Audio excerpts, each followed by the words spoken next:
Bapak Ibu, para upasaka, upasika, saudara-saudara sedharma yang saya hormati, selamat pagi, namo Sang Hyang Adi Budaya, namo Buddhaya. Kabarnya sehat-sehat ya? Kabarnya baik? Sehat? Mudah-mudahan demikian adanya ya. Semoga Anda semuanya umat Buddha yang hadir pada pagi hari ini mengikuti puja bakti, mengikuti kegiatan dan melakukan kebajikan melalui pembacaan parita, sutta, dan gata, memperoleh kesehatan, kebahagiaan, kesejahteraan. Semoga para Buddha Bodhisattva senantiasa memberikan perlindungan kepada Anda semuanya. Pada kesempatan pagi hari ini, secara jadwal kebiasaan kita Wihara Dharma Kirti biasanya di tanggal-tanggal ini awal bulan yang ngisi adalah para pandita ya. Para pandita, jatahnya sangga itu minggu kedua. Jadi dikarenakan Ibu Pandita Indrati Gunawan pada hari ini berhalangan untuk sharing, jadi kita tukar jadwal, ya tukar jadwal, dan kebetulan juga nanti untuk minggu depan Bantenya nggak bisa ngisi, jadi tukar ya. Kita tukar, semoga tidak mengurangi keyakinan Anda semuanya untuk tetap mendengarkan, untuk tetap menyimak penjelasan yang ingin saya sampaikan. Seperti yang Anda ketahui, kalau misalkan Anda mengikuti atau Anda memfollow media sosialnya Wihara Dharma Kirti, entah itu Instagram atau Facebook, di sana sudah dijelaskan bahwa hari ini yang akan mengisi sharing adalah saya, Biku Badramurti, dengan bahasan mengapa dan bagaimana kita berdoa. Kita perlu tahu ya, mengapa dan seperti apa bagaimana kita berdoa. Selaku umat Buddha, kita harus banyak belajar. Sebelumnya saya mau bertanya, mengapa Anda semuanya berdoa? Mengapa? Bisa dijawab? Kenapa kok kalian itu berdoa? Atau jangan-jangan nggak pernah berdoa? Atau ini tadi baca parita bukan doa? Kenapa? Apa yang Anda ucapkan, apa yang Anda harapkan di dalam doa Anda?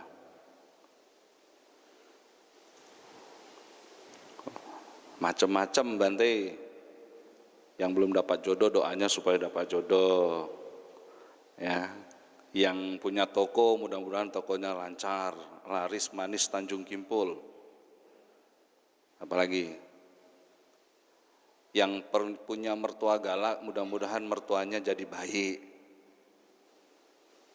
Yang punya pasangan cuek mudah-mudahan pasangannya menjadi lebih sayang.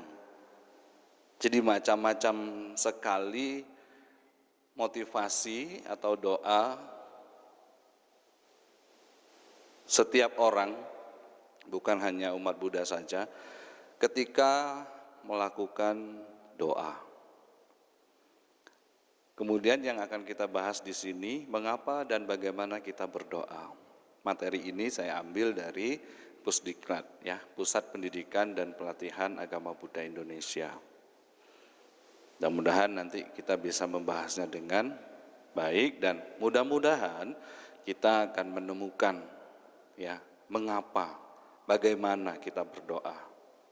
Secara khusus kita sebagai umat Buddha, ya. Ini yang akan kita bahas. Pengertian doa, doa dalam agama Buddha, mengapa orang berdoa, cara berdoa yang efektif. Tadi saya sudah bertanya ya, mengapa orang berdoa? Mengapa Anda berdoa? Doanya gimana misalkan kalau Anda berdoa? Oh Buddha Kuan Im, saya minta duit. Oh Buddha Kuan Im, saya minta supaya saya enteng jodoh. Ya, kadang-kadang agak geli juga minta jodohnya ke Buddha. Atau yang tambah parah, Bante cariin jodoh dong buat saya. Bantenya aja nggak boleh punya jodoh, ya jodoh dalam tanda kutip, mau minta jodohnya sama Bante ya. Agak keliru. Ya. Bahkan di dalam ajaran agama Buddha, Bantenya nggak boleh menikahkan. Ya, kalau blessing boleh, tapi kalau menikahkan kurang tepat. Ya, kalau menikahkan pasti ada Romo Pandita yang melakukannya. Kalau Bantenya diminta untuk blessing, itu boleh-boleh saja. Baik Bapak Ibu, kita akan masuk saja pengertian doa. Menurut KBBI itu apa? Hah? Keluarga Budayana. Hah? Menurut KBBI, Keluarga Budayana Bahagia Indah gitu ya. Kamus Besar Bahasa Indonesia. Kamus Besar Bahasa Indonesia. Doa itu memiliki terjemahan permohonan atau harapan, permintaan atau pujian kepada Tuhan. Ini menurut KBBI loh ya, bukan menurut umat Buddha. Kepada Tuhan, Tuhan yang mana? Secara umum yang Anda ketahui Tuhan yang mana? Yuk kita diskusi. Anda boleh jawab loh ya, kita diskusi, jangan Anda diam saja.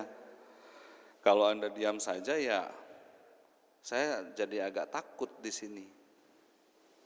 Tidak ada interaksi ya. Tuhan menurut pengertian umum ya. Menurut pengertian umum Tuhan itu ya beliau yang maha pengasih, maha penyayang, maha pemurah dan maha segalanya. Menurut pengertian umum ya. Tetapi kita menurut agama Buddha bahwa Tuhan di dalam ajaran agama Buddha itu ya itu dia sifat dari ketuhanan itu. Di dalam ajaran agama Buddha kita meyakini bahwa Tuhan ya, Tuhan itu adalah tidak bisa kita bayangkan, tidak terbentuk, tidak kotor, tidak murni. Makanya agak susah mencari terjemahan Tuhan kalau di dalam ajaran agama Buddha. Tetapi ketuhanan, yaitu sifat-sifat Tuhan itu ada di dalam diri kita. Maha pengasih, maha penyayang, maha pemurah, apalagi? Yang baik-baik, semua ada sebenarnya ada di dalam diri kita, ya kan? Kalau misalkan Anda memiliki sifat-sifat ketuhanan itu, maha pengasih, maha penyayang, maha pemurah, berarti Anda sedang berada bersama Tuhan, ketuhanan. Tapi kalau misalkan Anda sedang marah, jengkel, benci, iri hati, kesel, Tuhan sedang jauh, Anda sedang bersama dengan marah. Bahasa Buddhisnya marah, kalau bahasa saudara kita setan. Karena apa? Yang memiliki energi kebencian, kemarahan, kekesalan, iri hati dan lain sebagainya itu makhluk-makhluk yang biasa disebut dengan setan. Makanya ketika Anda itu gampang kesel, gampang marah, gampang iri hati, sadar, napas masuk, napas keluar, kenapa saya berpikiran seperti ini, kenapa saya marah? Oh, karena dia membuat saya menjadi tidak nyaman. Apakah saya mengizinkan dia seperti itu membuat saya tidak nyaman? Itu bergantung dengan kita. Kalau kita mengizinkan ya kita kena, kita terpancing oleh kemarahan. Kalau kita mengizinkan. Tetapi kalau kita tidak mengizinkan, apapun yang dilakukan oleh orang kita hanya sekali lewat. Biasanya karena kita terlalu tertarik, terlalu terikat sama fenomena yang ada di sekitaran kita, sehingga membuat batin kita tidak nyaman, itu yang bisa memunculkan kemarahan. Dan ini merupakan hasil dari energi kebiasaan yang sudah terbentuk dari dulu. Misalkan suami pulang rumah nggak ada nasi, nggak ada masakan, karena dari dulu suka marah sama istrinya, ya akhirnya masakan yang tidak enak, bahkan mungkin hanya masalah sepele saja, bisa memunculkan kemarahan yang begitu luar biasa. Karena apa? Energi kebiasaan yang sudah terbangun. Ketika ini sering muncul di dalam diri kita, sadari bahwa ini adalah sifat-sifat marah. Atau sifat-sifat, boleh kita katakan dalam tanda kutip, sifat-sifat setan, suka marah, benci, nggak suka, kesel. Nah, kita sebagai umat Buddha, kita harus belajar sadar, mindful. Kita menyadari ya, apa yang membuat makanan istri tidak enak. Mungkin istrinya lagi nggak mood atau apa segala macam. Bapak-bapak harus menyadari. Sebaliknya juga para istri, suaminya juga harus dimengerti supaya kita bisa memiliki dan kita selalu didampingi oleh sifat-sifat dari Tuhan, ketuhanan. Ya, lanjut.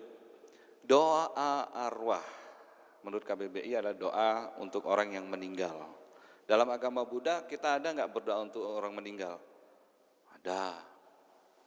Tetapi di dalam ajaran agama Buddha, doa untuk orang meninggal ini kalau Anda telaah lebih mendalam, ya, kalau misalkan yang secara umum sering kita temui, kita niencing, ya, kita pergi ke rumah duka, kita pergi ke rumah abu, mendoakan atau ulambana. Apa isi dari doa-doa atau sutra-sutra yang ada di dalam buku yang kita baca? Apakah itu semuanya itu memiliki arti semoga leluhur saya terlahir di alam bahagia, semoga ini, semoga itu? Bukan. Sutra yang ada di dalam bacaan kita liamkeng, ya, amitocing, sincing, itu bukan suatu doa dari kita semoga ini, semoga itu. Itu adalah kutipan dari ceramah Buddha, ya, yang diuraikan melalui sutta, dan itu isinya mengajak kita semuanya untuk senantiasa mawas diri, berbuat kebajikan, sehingga kita tidak terlahir di alam-alam sengsara, sehingga kita menjadi orang-orang yang memiliki energi yang baik, kebahagiaan, dan kita banyak melakukan kebajikan. Karena apa? Dari kebajikan inilah nanti yang akan mendukung kelahiran kita di alam selanjutnya menjadi alam yang lebih baik. Makanya kita bacakan sutra. Sama seperti halnya misalkan Karania Metta Sutta.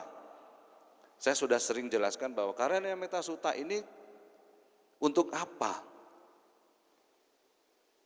Ya.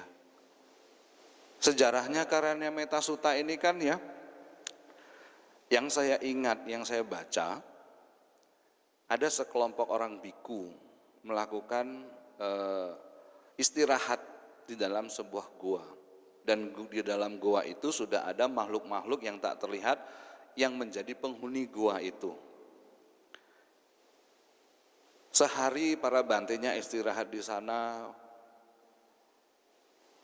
Makhluk-makhluk itu mengatakan, merasa ya oke lah, nggak apa-apa mereka istirahat. 2 hari, 3 hari, akhirnya makhluk-makhluk ini merasa kesal dan lain sebagainya. Ya karena apa? Karena memiliki sifat-sifat yang negatif itu tadi yang saya katakan, marah, benci dan lain sebagainya. Akhirnya muncul ketidaksenangan, para bantenya diganggu. Ketika para bantenya menemukan gangguan-gangguan seperti ini, para bante melaporkan kepada Buddha. Dan itulah Buddha memberikan Karania Metta Sutta supaya dibacakan ketika berada di dalam gua tersebut. Sering membacakan itu, maka makhluk-makhluk itu merasakan kedamaian. Ya, memiliki pengertian yang baik terhadap apa yang diajarkan oleh Buddha melalui Karaniya Metta Sutta. Akhirnya mereka sama-sama bisa berbarengan dalam satu tempat tanpa saling mengusik, tanpa saling mengganggu. Ya.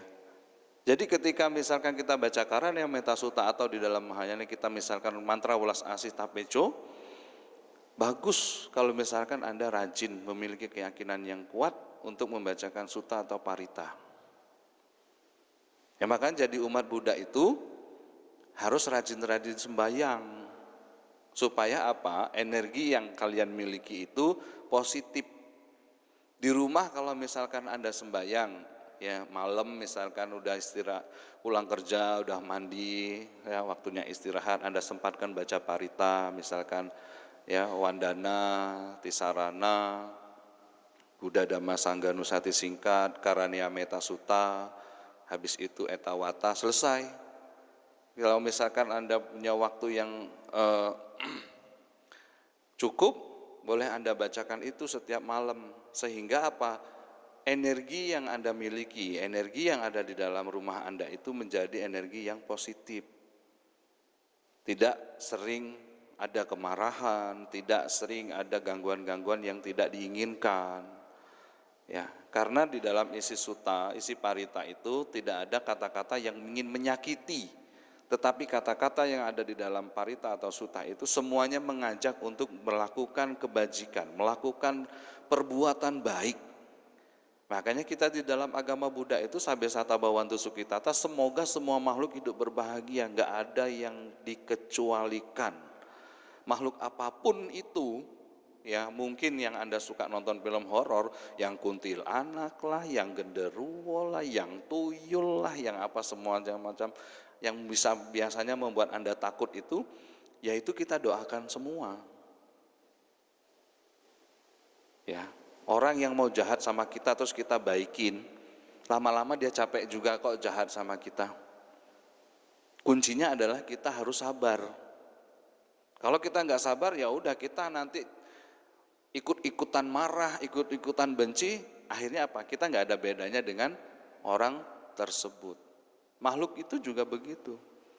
Oh saya takut dan lain sebagainya. Yang saya ketahui dari pengalaman-pengalaman saya nonton, belajar agama Buddha, makhluk-makhluk yang di alam rendah, yang dikatakan bahwa itu adalah hantu lah, apalah, itu merupakan suatu energi di mana mereka itu bisa terbentuk hasil dari karya pikiran kita. Ketika saya mendengarkan atau menonton tayangan itu, saya langsung connect ke Dhammapada. Pikiran adalah pembentuk, pikiran adalah pelopor. Jika Anda di dalam suatu ruangan yang sepi, gelap dan lain sebagainya, Anda takut dan di dalam pikiran Anda itu, aduh nanti saya ketemu pocong dan lain sebagainya, muncul pocong. Karena energi itu menyerap energi ketakutan yang kita punya. Maka tuing benar-benar munculnya adalah apa yang kita pikirkan. Makanya di dalam ajaran agama Buddha, Buddha menyebabkan salah satunya adalah pikiran adalah pelopor, pikiran adalah pembentuk. Kita tidak boleh menyepelekan masalah pikiran. Kadang-kadang kita mikirin apa, suatu nggak berapa lama kemudian bisa terjadi.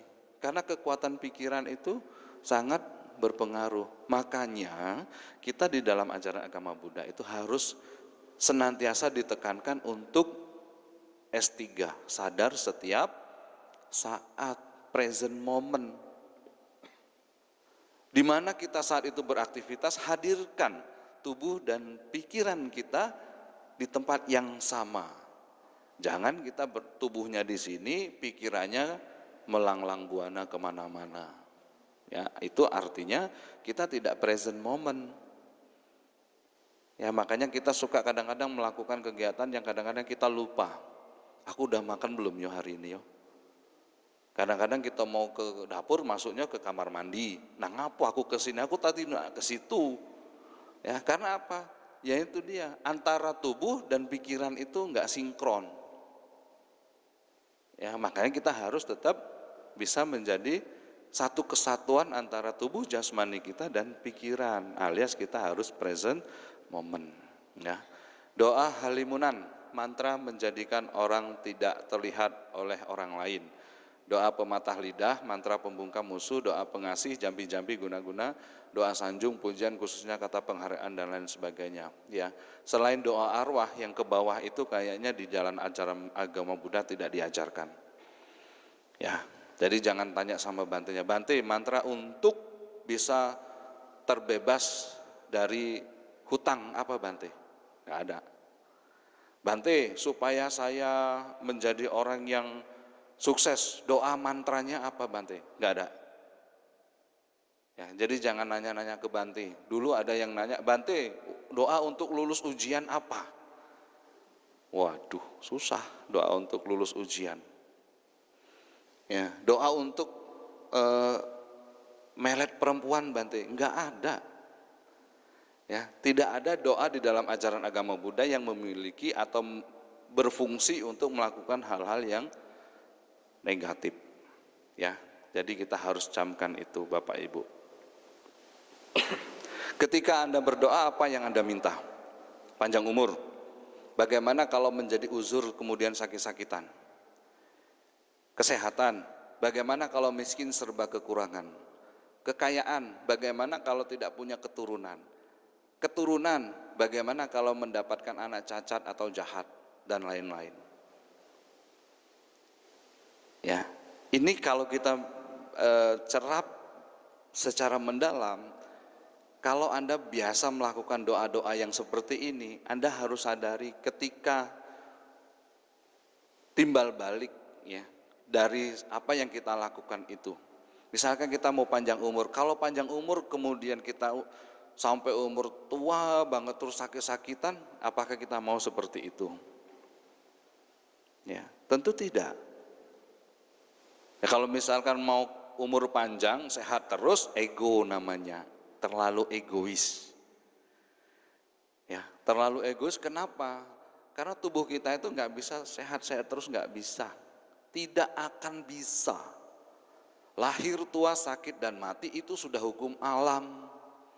Bukan hanya dikatakan oleh Buddha, tetapi alam semesta menyatakan bahwa lahir, tua, sakit, dan mati ini adalah hukum alam. Kalau Anda mau sehat terus tidak bisa, karena dalam setiap hari kita sudah memasukkan sumber-sumber penyakit ke dalam tubuh kita berapa banyak. Penyakit secara fisik untuk kesehatan jasmani kita sudah masukkan berapa banyak. Ditambah lagi penyakit mental, berpikir negatif, berpikir jahat, berpikir iri hati terhadap orang lain. Itu sudah sumber-sumber penyakit yang bisa secara otomatis membuat lemahnya tubuh kita dan kita gampang jadi sakit. Jadi kalau kita berdoa untuk sehat terus nggak bisa. Maka dulu saya ada ini lelucon sih ya, lelucon tetapi ngena banget gitu ya. Waktu itu saya diajak makan karena saya ulang tahun. Si Romo Hancing mengatakan ke saya, Bante, aku tidak mau doain Bante sehat selalu sehat selalu aku tidak mau, bahagia selalu aku tidak mau. Lah ngapo Romo? Iyalah, tidak mungkin kita itu sehat selalu, tidak mungkin. Bahagia selalu itu tidak mungkin. Nah terus cak mana? Ya semoga jarang sakit, kemudian sering-sering bahagia. Kalau selalu sehat, tutup apotik aku Bante, ndak kate wong sakit, ya. Waduh, yo bener juga. Maka sejak saat itu saya selalu gunakan, ya semoga jarang sakit dan sering bahagia. Kalau jarang sakit masih mungkin ya kan? Kalau jarang sakit masih mungkin.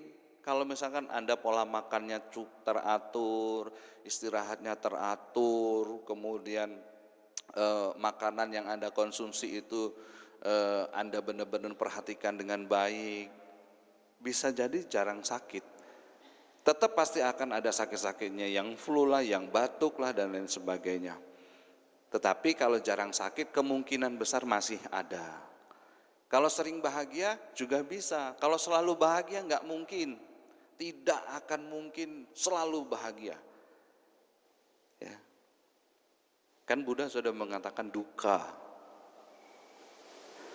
Berkumpul dengan orang yang tidak kita senangi itu kita duka. Tidak mendapat apa yang kita inginkan kita duka. Ya, jadi tidak ada kata-kata bahwa kita itu ingin doanya selalu bahagia, nggak bisa. Ya, jadi apa yang diminta? Apakah panjang umur, kesehatan, kekayaan, keturunan dan lain-lain? Anda bisa baca di sini. Ya, kalau misalkan Anda minta panjang umur, kalau misalkan panjang umur kemudian sakit-sakitan gimana? Ya, jadi Anda boleh menilai, Anda boleh menelaah lagi, Anda boleh meneliti lagi ketika Anda berdoa apa yang Anda sampaikan. Doa dan kepercayaan. Ada orang yang percaya bahwa doa bisa mengendalikan cuaca. Ketika kemarau berkepanjangan, semua tanamannya mati, ia marah lalu pindah agama. Ada nggak yang seperti itu? Ada. Kasusnya bukan hanya berdoa untuk mengendalikan cuaca. Kadang-kadang umat Buddha ini begini, ya, ke wihara pengennya begini, doanya ke Buddha pengen ini, pengen itu, nggak kesampaian. Putus asa, ke wihara, tak ada apa-apanya, stres. Ya, saya ungkit lagi, datang sales agama. Oh, kau melok kami baik, di sana tuh cak ini, di sana tuh cak itu. Jadi di dalam kondisi kebingungan, galau, gara-gara doanya tidak terkabul, ya, dia cepat ikut. Sampai di sana, wong sano pinter, ya, diajak main, diajak nyanyi-nyanyi, diajak ya semuanya. Akhirnya apa? Caknya di sinilah aku ketemu bahagia. Wah, akhirnya yaitu gara-gara promosi oleh sales-sales agama jadinya kena. Makanya umat Buddha, saya sering-sering sekali menekankan bahwa kita jadi umat Buddha itu harus banyak belajar. Jangan hanya sebagai formalitas. Minggu ke wihara, Senin sampai dengan Sabtu beraktivitas dengan kehidupan normal Anda dibarengi dengan energi-energi yang tidak baik, negatif, itu menguras tenaga kalian. Tenaga fisik, tenaga mental kalian pun akan terkuras. Kalau Anda tidak hobi, kalau Anda tidak sering-sering untuk membangkitkan kebijaksanaan, belajar untuk memperbaiki diri Anda, batin Anda, takutnya nanti Anda akan termasuk dalam golongan orang yang gampang menyerah. Menyerah sama situasi, kondisi, tidak menerima keadaan dengan apa adanya. Ya, jadi bagaimana supaya kita bisa menjadi umat Buddha yang jadi umat Buddha yang berasa gitu loh, ada gregetnya gitu loh. Belajar, ya, belajar meditasi, prakteknya seperti apa, ya, coba Anda terapkan dalam kehidupan sehari-hari, bukan hanya ke wihara datang baca parita selesai pulang begitu saja. Ya, kemudian ada orang yang rajin berdoa minta kaya, kecewa karena tetap miskin, sedangkan orang yang tidak atau jarang berdoa malah kaya. Ada nggak yang seperti ini? Ada. Ada juga yang bilang, oh kau ngapo ya wong baik itu gampang nian matinya, kalau wong jahat tuh lamun yang hidupnya. Ya, semua itu bergantung dengan hukum karma. Jangan sangkut pautin dengan hal-hal yang lain. Tadi kan Anda sudah baca, ya, Brahma Wihara Parama tadi sudah baca kan, baik atau buruk itu yang akan diwarisi. Kita terlindung oleh karma kita sendiri, bernaung oleh karma kita sendiri. Jadi apa yang kita lakukan itu yang akan kita bawa kemana-mana. Kalau misalkan Anda melakukan doa, tadi Anda baca parita, mengulang sutta, meditasi dan berdoa dan lain sebagainya. Kalau ketika Anda berdoa itu batin Anda tidak 100% hadir dalam doa Anda, nggak dapat apa-apa. Kalau Anda baca parita terus mikirnya orang lain, jelek-jelekin orang lain, nggak akan dapat apa-apa. Hambar, nggak ada rasa. Jadi selama ini kalau misalkan Anda yang sudah rajin ke wihara, sembahyang, ketika Anda sembahyang di wihara melakukan aktivitas yang lain selain melakukan pembacaan parita, baik itu fisik ataupun mental Anda, pikiran Anda harus perhatikan lagi. Ketika Anda masuk ke dalam bakti salah ini, melakukan pembacaan doa, fokus. Hadirkanlah tubuh Anda, pikiran Anda pada saat sekarang untuk membacakan doa. Karena itu akan berpengaruh oleh hasil dari apa yang kita panjatkan, hasil apa yang kita bacakan di dalam doa-doa sembahyang kita. Jadi jangan nanti baca parita, sambil baca parita liatin handphone, status Instagram, karania mata sama kawan sebelahnya, nah tengok nah ini. Anda tidak sedang membacakan parita dan Anda tidak akan mendapatkan manfaat dari pembacaan parita ketika Anda melakukan hal yang seperti itu. Kalau kita mau doa harus fokus. Tubuh dan pikiran kita harus hadir pada saat ini dan sekarang. Jangan melakukan aktivitas lain. Coba kita baca parita paling cuma berapa menit. Berapa menit? Masa sih Anda yang sudah ngobrol, ngegosip dan seharian itu berapa jam masih kurang? Kenapa setengah jam saja untuk membacakan parita Anda masih mengisi kegiatan Anda dengan hal-hal yang tidak semestinya Anda lakukan di dalam ruang bakti salah ketika Anda melakukan doa? Coba bertanya kepada diri Anda sendiri. Apakah kita menjadi umat Buddha itu seperti demikian? Kadang-kadang saya juga merasa kok beda ya rasanya umat kita sama umat yang lain. Umat yang lain ketika melakukan sholat ya khusyuk banget gitu ya. Mereka benar-benar melakukan sholat dengan baik. Lah kita umat Buddha baca parita mainan handphone, mungkin ganggu-ganggu temennya. Yang lain baca parita dia meditasi, yang lain meditasi dia tidur. Ya. Jadi ini lebih ke mengingatkan kembali kepada Anda, kalau misalkan ini terjadi kepada Anda harus cepat untuk membangkitkan kesadaran Anda supaya Anda memiliki kekuatan dari apa yang Anda lakukan melalui doa, ya. Kemudian ada lagi dua kubu yang berlawanan sama-sama berdoa agar menjadi pemenang. Siapa yang akan terkabul doanya? Ya, siapa yang bisa yang dikabulkan doanya siapa?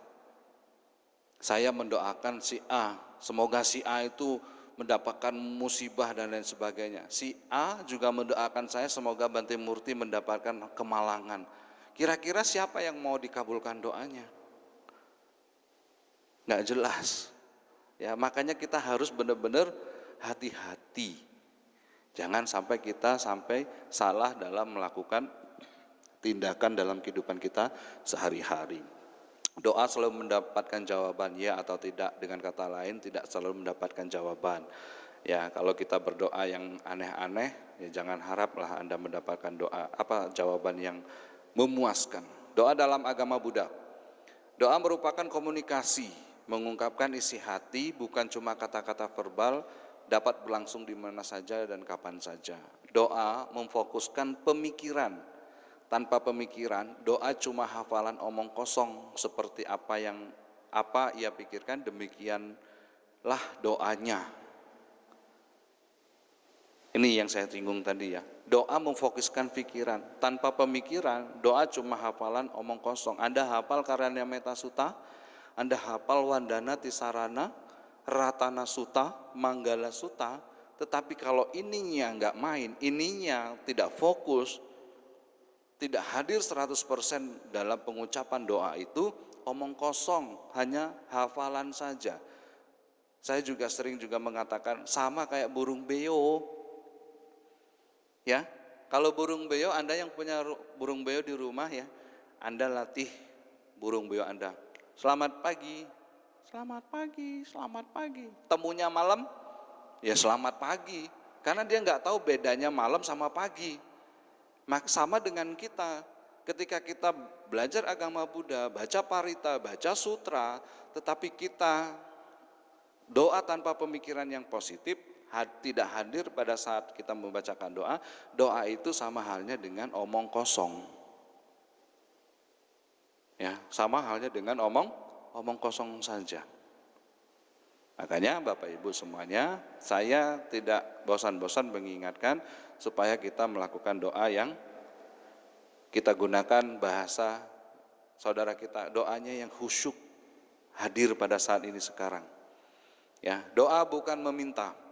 Untuk mendapatkan yang diinginkan, orang bisa meminta, mungkin juga menyuruh, menuntut, memaksa, atau merayu, menjilat, menyogok, sampai jual beli.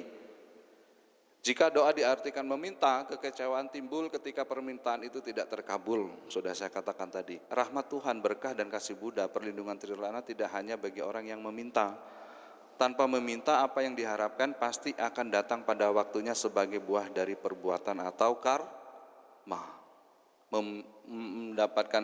Untuk mendapatkan diinginkan, orang bisa mungkin juga menyuruh, menuntut, memaksa. Ini banyak terjadi juga. Ya mohon maaf ya, kalau misalkan orang mau, ya kita masih percayalah zaman sekarang, orang mau berdoa supaya kaya, cara instan, meminta kepada tanda kutip yang tidak patut untuk kita minta. Kan banyak yang terjadi. Kalau di Indonesia mah masih kental yang seperti itu ya.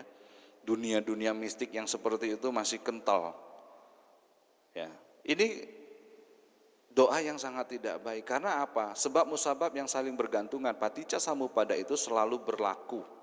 Ketika Anda doa meminta umat supaya kaya, jalan pintas, Anda minta sana, minta sini, melakukan ritual ini, ritual itu, akan ada efek samping.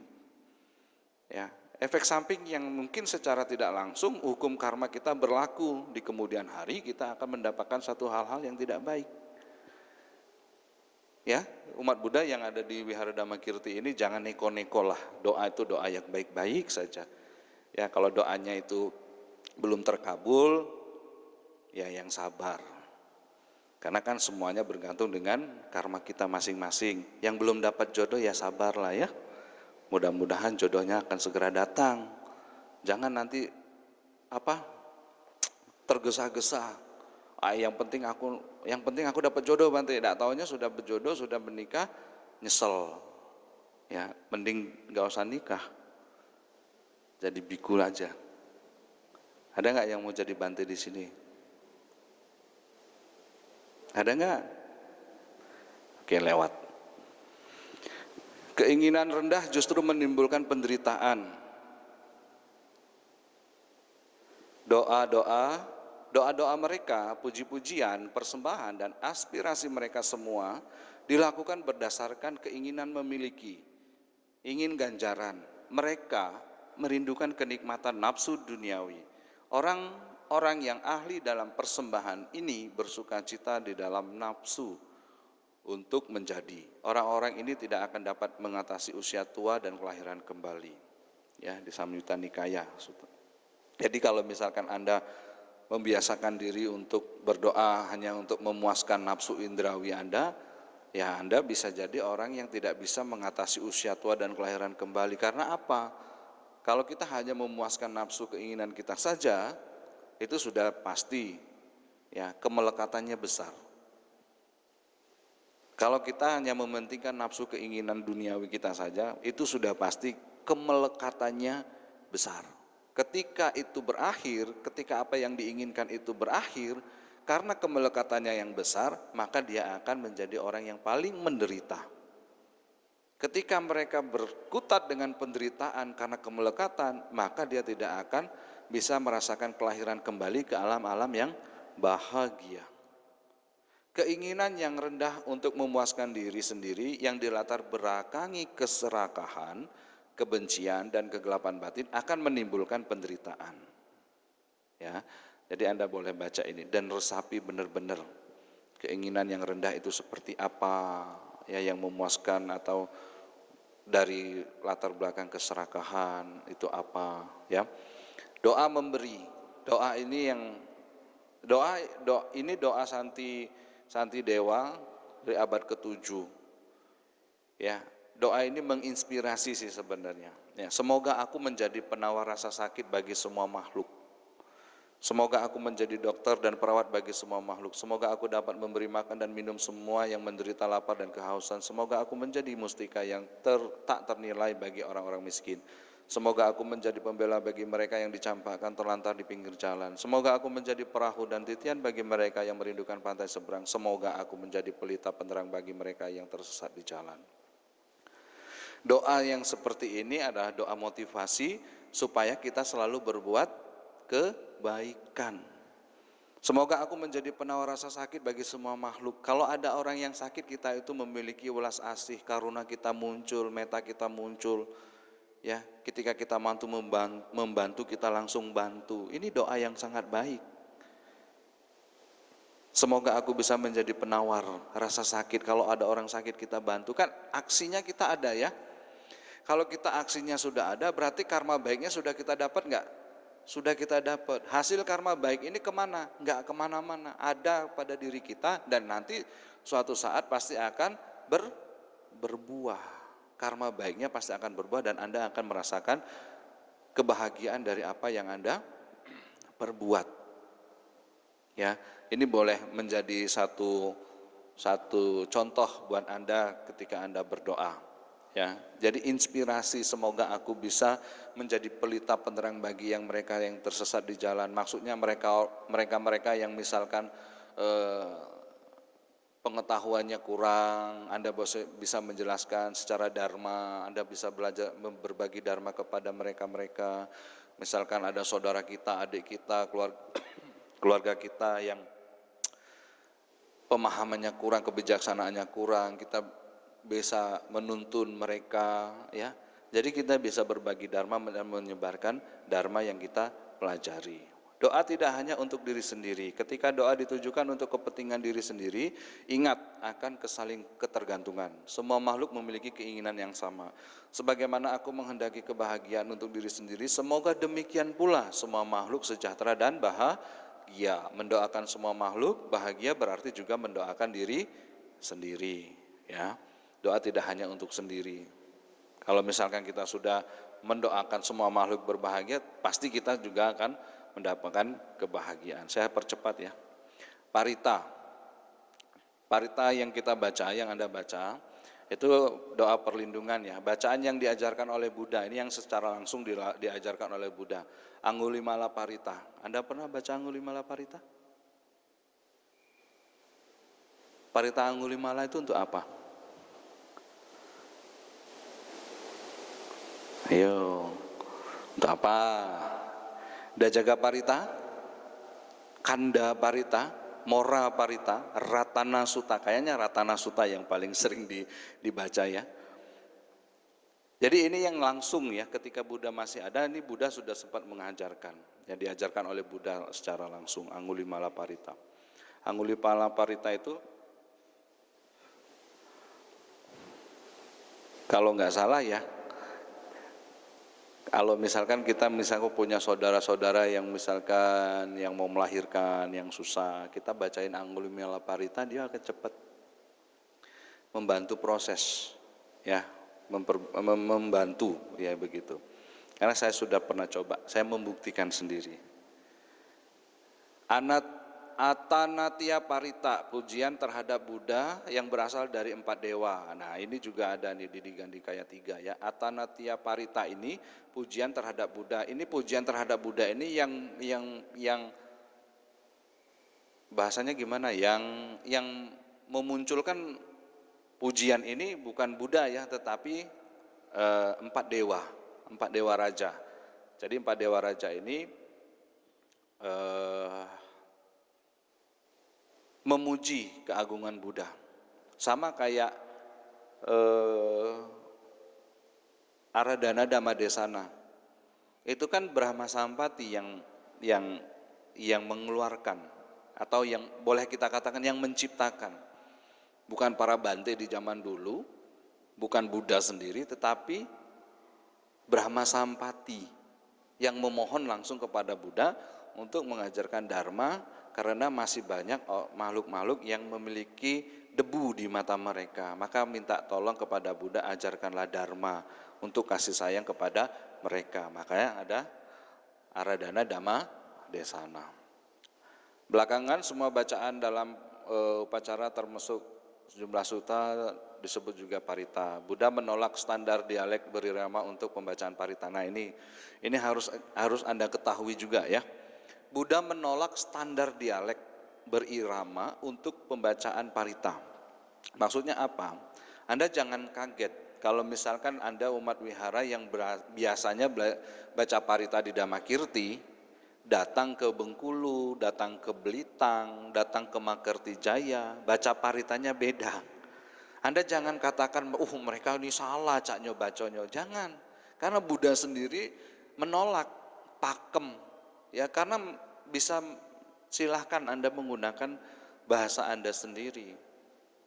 Jadi jangan kepo ya, mentang-mentang kita wong kota, datang ke dusun, salah bu, bukan cak itu baca paritanyo, jangan.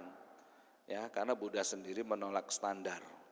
Jadi biarkan, mereka nyamannya menggunakan nada yang seperti apa, biarkan saja. Yang penting yang dia baca itu adalah sutta atau parita yang menuntun keyakinannya pun semakin kuat. Mantra, doa yang dipandang suci dan memiliki kekuatan gaib. Mantra rumusan dari mistis suku-suku kata tidak berdasarkan bahasa sehari-hari, ringkasan dari Dharani. Dharani itu ringkasan dari Hirdaya, Hirdaya itu ringkasan dari sutra. Kalau ini mantra-mantra, ya mantra-mantra biasanya kita banyak temui mantra-mantra ini di Wajrayana, ya di Wajrayana. Mantra Baisa Jaguru, banyak mantra-mantra yang di sana. Nah ini penjelasannya tentang mantra, ya. Mengapa orang berdoa? TJ, TJ, T ini tanya, J itu jawab ya. Engkau berdoa setiap malam? Ya. Dan setiap pagi? Tidak, aku tidak takut kalau siang hari. Ada yang begini enggak? Kalau malam doanya khusyuk, kalau siang enggak berdoa. Ya. Kalau menurut saya, saran saya, pagi sebelum Anda berangkat bekerja doa dulu. Sebelum keluar rumah Anda doa dulu, ya. Doa Tiam Hyo.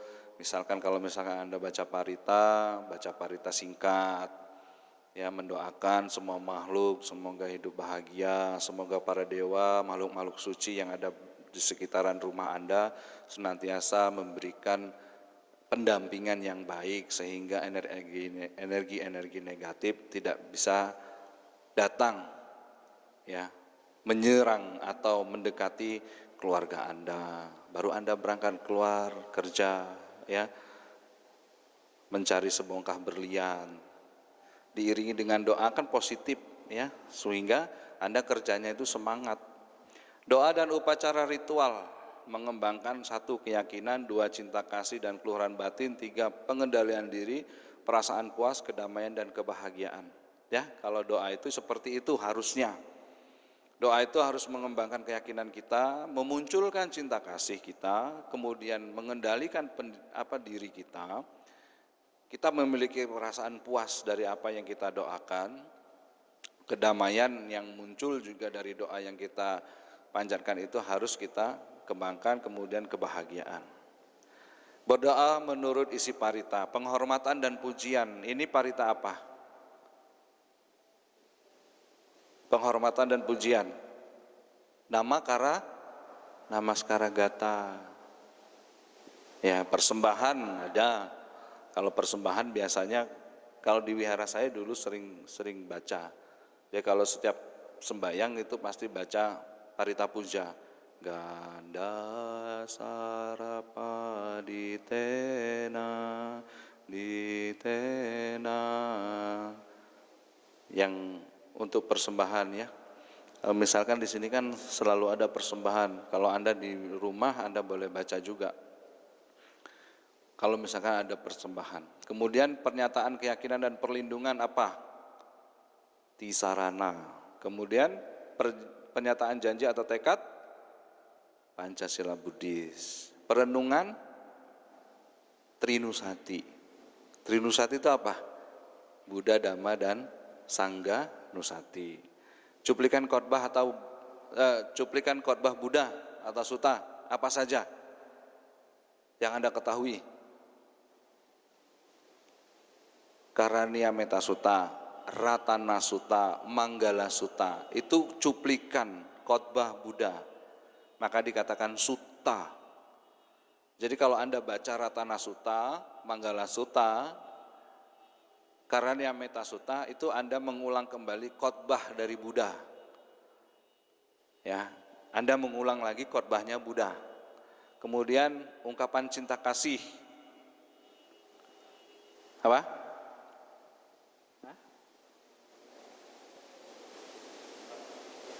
Brahma Wihara, pengharapan dan pemberkahan.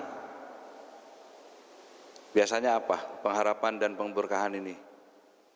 Sabawa manggala nupadawa dunimitang sapitiro gagaha dosa masesaninda sabantaraya paya dusupinang akantang buddha nubawa pawarena paya tunasang. Itu pemberkahan, ya, pemberkahan dan pengharapan. Semoga dengan kekuatan Buddha segala tanda-tanda jelek, mara bahaya, mimpi buruk tidak menghampiri kita. Itu penghormatan dan blessing, ya, pengharapan dan blessing. Kalau kita baca di rumah sabawa patanumodana itu bagus, ya. Kemudian syukur, terima kasih, pelimpahan jasa, ya etawata. Penyesalan dan permohonan bimbingan apa?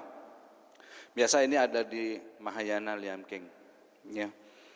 Penyesalan dan permohonan bimbingan apa? Chanhui. Chanhui itu kita bernamaskara mengakui semua kesalahan yang kita lakukan dan kita memohon bimbingan dari para Buddha, Bodhisattva, Mahasattva. Cara berdoa yang efektif untuk mencapai apa yang diinginkan seperti panjang usia, kecantikan, kebahagiaan, kehormatan, dan alam surga. Janganlah orang tergantung pada doa dengan sikap pasrah, tak berdaya, tetapi ia harus menempuh jalan ke arah itu. Udah jelas ya? Jadi kalau kita itu berdoa jangan pasrah-pasrah gitu aja, tetapi kita juga harus melakukan aksi. Pendoa menempatkan diri sebagai pihak yang aktif, bukan pasif menunggu berkah dari atas. Yang atas siapa? Siapa yang di atas? Oh, puji Allah, nggak kelihatan yang atas, nanti nggak taunya alien datang, ya. Kalau datang alien nanti lari pulau habis doa, ya. Jadi kita harus benar-benar menjadi orang yang aktif, bukan pasif. Semoga kami senantiasa ada dalam perlindungan Triratna, semoga senantiasa hidup dalam kasih Buddha. Itu doa yang efektif. Pemikiran yang benar dalam doa, tidak berdasarkan egoisme dan hawa nafsu, mengungkapkan cinta kasih, bukan itikat yang jahat, mengandung belas kasih, bukan perasaan yang kejam. Doa ditujukan kepada Tuhan atau Buddha, Bodhisattva sebagai manifestasi yang maha tinggi, tetapi bukan sosok pribadi di alam tertentu, melainkan keluhuran yang seharusnya bersemayam di dalam lubuk hati kita. Ini ya, yang di kuning ini Anda harus pahami. Doa ditujukan kepada Tuhan, Buddha, Bodhisattva sebagai manifestasi yang maha tinggi, tetapi bukan sosok pribadi di alam tertentu. Anda berdoa sama Buddha, Anda berdoa sama Tuhan, Tuhan sama Buddha itu di alam mana? Kan Anda tidak tahu. Kembali lagi bahwa Buddha, Tuhan, para Bodhisattva itu memiliki sifat yang welas asih, kasih sayang, banyak sifat-sifat yang baik. Itu yang kita contoh, itu yang kita ikuti.